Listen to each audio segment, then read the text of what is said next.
Hello everybody and welcome to another episode of Peteman Reviews. For the next couple of reviews we're going to be looking at two versions of Hot Rod that are out there. Namely the Classics release of Hot Rod and actually the Commemorative Edition release of Hot Rod. We'll start off with the Commemorative release, namely this one. Now the Commemorative release is actually called Rodimus Major, the reason being probably well known by now, but Hasbro had lost the rights to Hot Rod, having not released a toy called Hot Rod for a while. And so they tried Rodimus Major, which was, really popular choice. It was used for its one and only time on this toy. We'll just move this one out of the way. And so this is why he has another name. Now, Rodimus, or Hot Rod, has the most toy names of any character. You've got Hot Rod, you've got Hot Rodimus, you've got Rodimus Convoy, you've got Rodimus Major. Very few times you actually have Hot Rod. He often changes it. Even in IDW comics, Hot Rod is now referred to as Rodimus. Not Rodimus Prime, but just Rodimus. So, yeah, it all gets a little bit confusing. For the purpose of this, we will not be referring to this guy as Rodimus Major anymore. We'll be referring to him as Hot Rod. So, the commemorative release. Differences between it and the originals, very, very minor. You've got some changes in the construction, so it's a little bit less likely to break apart, notably around the arms. And the actual hands, which you can see here, are slightly larger than they were before. So he could hold a Nebulon if he came partnered with one. Unfortunately, the commemorative release is the original version of Hot Rod, so the 1986 movie version, and does not come with his Target Master companion. That said, it does come with his two guns.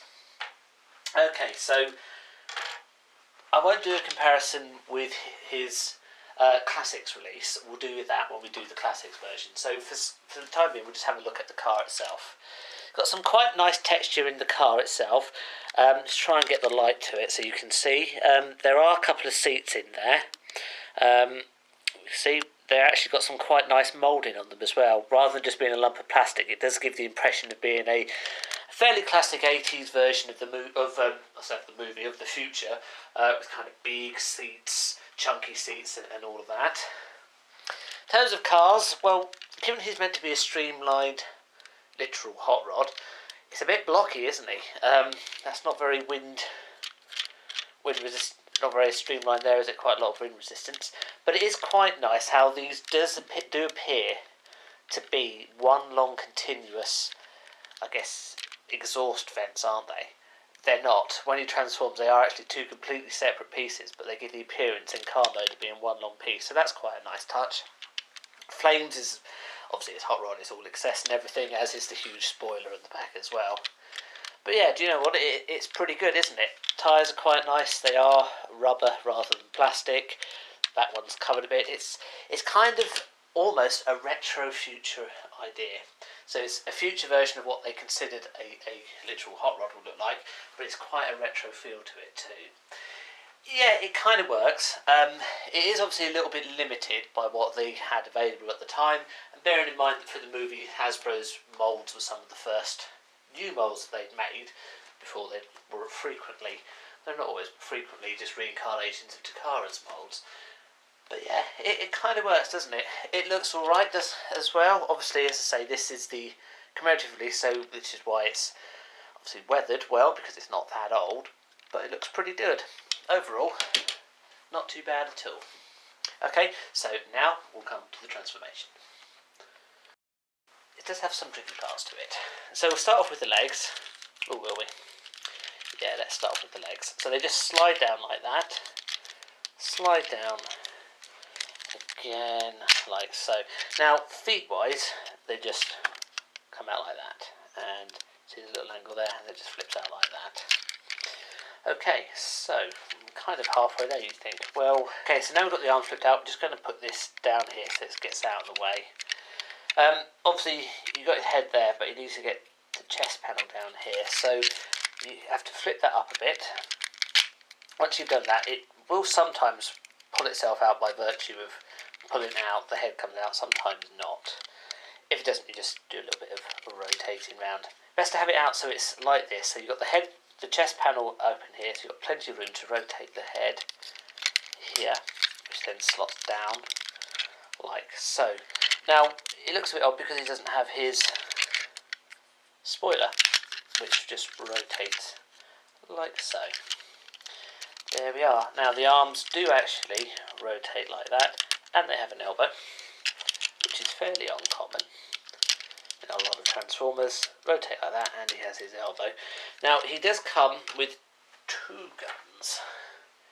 You can't attach them both to the car mode, but you can when he's in robot mode. I know in the movie, indeed in the cartoon series, Hot Rod fired from these weapons here, but he does actually come with guns. Very rarely uses them. Sometimes in the comics, but again, not that often. And there we are. That is the robot mode of Hot Rod. It's alright, isn't it? It's nice and shiny, again, a lot of that because it's relatively new.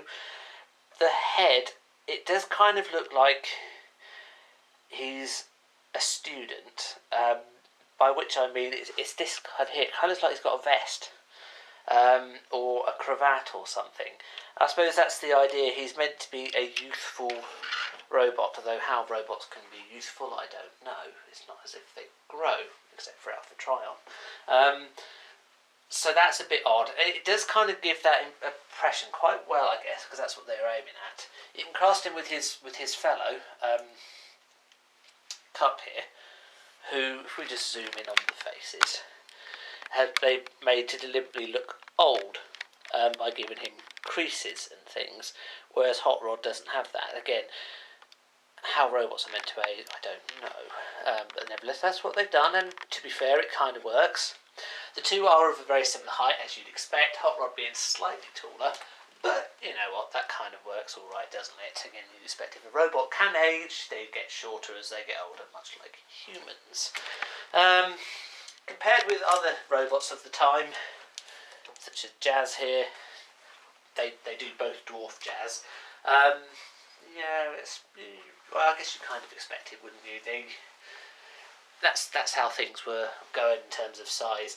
That said, Jazz is considerably more detailed and considerably more styled to resemble, in his case, a Porsche, than the other two are, which don't really resemble anything in the car mode except for a car. I know he's meant to be a pickup truck, but he doesn't have a fender, so how can he be a pickup truck? But anyway, they're representing a car, just a generic car rather than a Porsche, for example. And the robot mode is very nice and shiny. You see how the split occurs here, by the way, now. It does portray quite a decent character, in that he is meant to be a young, idealistic robot. That comes across quite well. In terms of movement, well, he can waggle his arms up and down, with the elbows, it should be said. Unfortunately, his elbow joint is his only movement with his arms, aside from doing that. So I suppose you can have him going like that. Some spray pattern maybe. Whereas other robots often can only waggle the arms at the top, he can only waggle his arms at the bottom by virtue of the way it's hinged. So that's a little bit of a trade-off there. It gives you the same thing at the end of it. You've still got limited arm movement. That's it. Head doesn't move. Legs don't move. The legs not moving is common for pretty much every single early Transformer, and indeed most of the latter ones for that matter, of the G1 range. The arm movement, I say, it's nice to have elbows, it's just a shame that he can't move the rest of his arms by virtue of the way it's joined. When you look at Cub, which adopts more the older kind of Jazz prowl route, and he has full arm movement, just by virtue of the way they've made it. Again, it's bigger and more complicated than... I say it's bigger, it's less complicated than Jazz is, because they've obviously upped the scale, but it's the same thing. Jazz has got full arm movement. Poor Hot Rod doesn't. Never mind. The rest of him works well. I think the shininess looks very good, and the overall effect is probably more that they were going for rather than the detail. Compare him with Classics Hot Rod. Well, he's considerably, well, I say considerably larger. He is larger than Classics Hot Rod. Classics Hot Rod is naturally more to scale, considerably duller. A lot of the shiny chrome has gone, but, well, I say which would you rather have. It's got to be classics, hasn't it? It just looks so much better. But the original, despite its limitations, holds up well, I think. Anyway, you decide. Let me know. You can let me know via a comment. You can click and subscribe. You can watch some other videos. They're all good to see. Thank you very much for watching, and I'll see you on the next review. Thank you. Goodbye.